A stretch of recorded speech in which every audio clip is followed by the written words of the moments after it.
Kako ocenjujete današnje evropske volitve?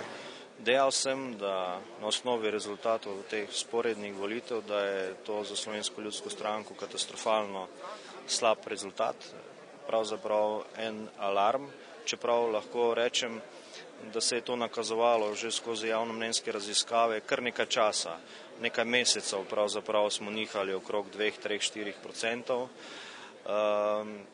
Dejal pa sem tudi na kongresu, da se pravzaprav čez noč ne da ničesar spremeniti.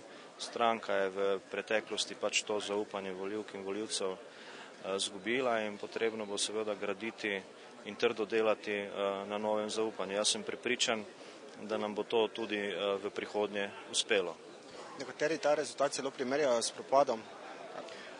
Poglejte, to je prav gotovo zlonamerna izjava, daleč od tega, da bo stranka zaradi tega propadla.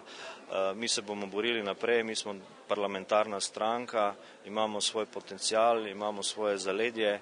Je pa res, tako kot sem dejal, zaupanje bo pa potrebno pridobiti nazaj in to za eno načelno desnosredinsko politiko na krščansko-ljudskih vrednotah temelječo in jaz sem prepričan, da nam bo to tudi v prihodnje uspelo. Mi bomo jutri v ponedeljek začeli priprave na volitve naslednje leto, na lokalne volitve.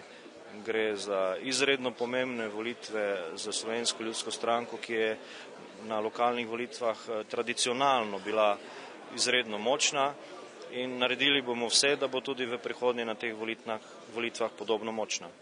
Torej se ne bojite naslednjih volitev? Poglejte, če bi se bal, potem se v to zgodbo prevzema Slovenske ljudske stranke niti ne bi spuščal.